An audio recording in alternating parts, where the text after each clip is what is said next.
प्यारे विद्यार्थियों, most importance questions की श्रृंखला यहाँ पर स्टार्ट हो चुकी है और पहला विषय जो आपका हिंदी है उसके मोस्ट इम्पोर्टेंट क्वेश्चंस जो है इस वीडियो के माध्यम से हम लेके आ चुके हैं। और यहाँ पर जो है पहला आप पैराग्राफ देख रहे हैं जिसमें हिंदी में प्रगतिशील साहित्य का निर्माण हो रहा है। उसके निर्माता ये समझ रहे हैं कि उनके साहित्य में भविष्य का गौरव निहित है। ये पैराग्राफ आपके स्क्रीन पे है, बिल्कुल आप इसको पढ़ सकते हैं। इसमें 3 प्रश्न हैं जो आपके सामने दिखाई दे रहे हैं और तीनों के आंसर्स हम देखेंगे। पहला प्रश्न यहाँ पे पूछा गया आपसे, उपयुक्त गद्यांश का संदर्भ आपको बताना है। दूसरा प्रश्न इसमें पूछा गया है आपसे, रेखांकित अंश की व्याख्या करनी है।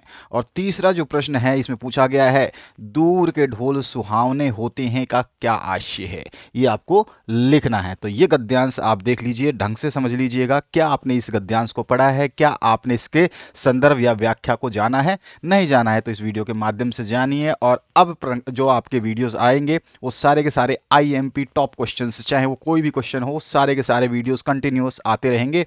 एक भी वीडियो छोड़ना मत, क्योंकि वीडियो की श्रृंखला बढ़ती जाएगी। हम ज़्यादा बड़ा वीडियो नहीं बनाएंगे, बस 5 मिनट से 4 मिनट का वीडियो बनाएंगे जिसमें आपको आराम से पढ़ने में मज़ा भी आए और याद भी। और सारे सॉल्यूशंस जो हैं बिल्कुल सिंपल वर्ड में दिए जाएंगे आपको। तो यहाँ पर जो है प्रश्न आपने देख लिया और इसके क्वेश्चंस भी आपने देख लिए।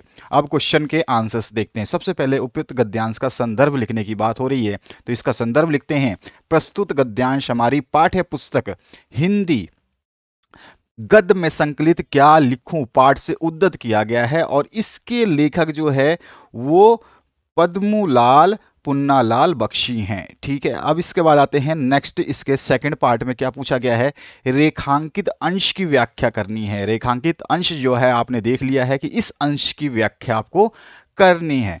तो चलिए इसकी व्याख्या करते हैं। इसका व्याख्या कैसे करेंगे हम? रेखांकित अंश की व्याख्या, प्रस्तुत पंक्तियों से लेखक का आशय है कि हिंदी साहित्य प्रगतिशीलता की ओर बढ़ रहा है और साहित्यकार इस दायित्व को समझ रहे हैं कि उनके ही सृजन पर भविष्य की सफलता टिकी हुई है। तो इस तरह से इस रेखांकित अंश की जो व्याख्या हो सकती है वो आपको करनी है।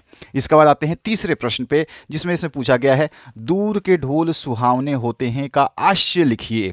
तो इसका आशय जो है हम इस तरह से लिखेंगे, इस लोकोक्ति का अर्थ है कि दूर से देखने पर हर वस्तु अच्छी लगती है, उसके गुण और दोष का ज्ञान तो समीप जाकर ही प्राप्त होता है।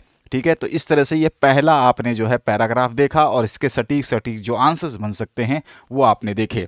अब इस वीडियो के माध्यम से हम दूसरा इंपॉर्टेंट पैराग्राफ देखने वाले हैं। तो यहाँ पर है प्रश्न आपके सामने, ईर्ष्या का यही अनोखा वरदान है। आपके सामने पैराग्राफ है, आप पढ़ सकते हैं बिल्कुल। और इसमें जो अंडरलाइन यहाँ पर जो भी अंश है, इस रेखांकित अंश की भी व्याख्या करेंगे हम। तो यहाँ पर ईर्ष्या वाला पैसेज है और इसका पहला जो प्रश्न पूछा गया है, इसमें पूछा गया है उपयुक्त गद्यांश का संदर्भ आपको बताना है।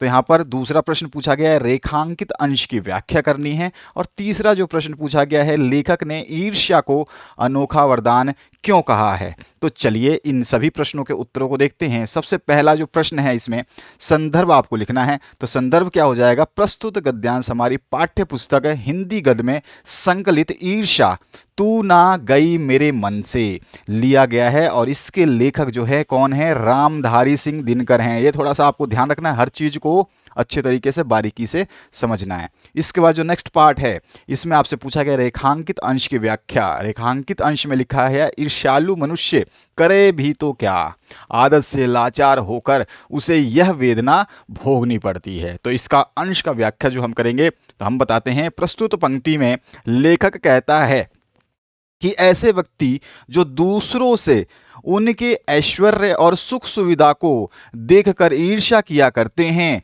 वे अपने पास की वस्तुओं और साधनों से कभी आनंद नहीं उठाया करते।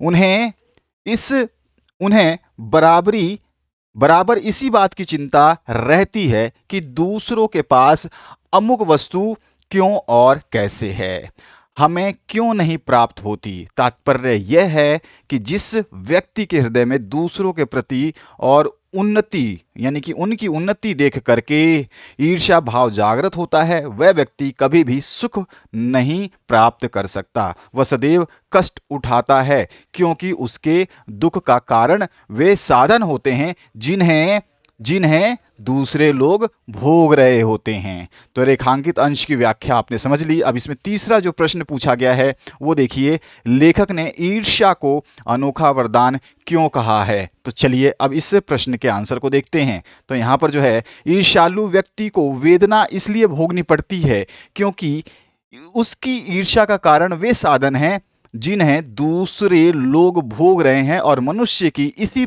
प्रकृति को लेखक ने ईर्ष्या का अनोखा वरदान माना है। तो इस तरह से ये आपका सॉल्यूशन हुआ कंप्लीट, और हमने यहाँ पर दो इंपॉर्टेंट पैराग्राफ देखे।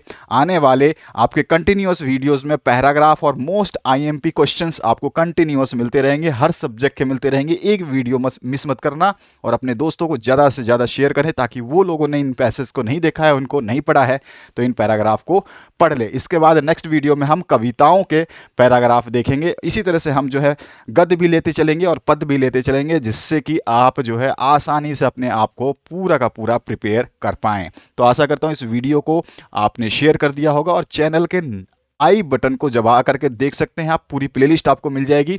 और सब्सक्राइब करके बेल आइकन दबाना तो बिल्कुल मत भूलना, क्योंकि अगर आपको घंटी नहीं दबाई तो आपको नोटिफिकेशन नहीं मिलेगा, और बाद में आप लोगों का केवल ये कमेंट आता है कि सर आपने वो वीडियो नहीं डाली। हालांकि आपके सारे मॉडल पेपर्स, हर चीज़ इस चैनल पे अवेलेबल करा दी गई है।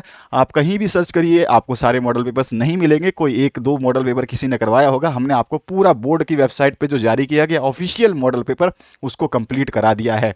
आपके MCQ की सीरीज भी आने वाली है, उसके लिए बिल्कुल प्रिपेयर रहें। सब कुछ आपको इस चैनल पे उपलब्ध करा दिया जाएगा। Thank you very much, have a good day.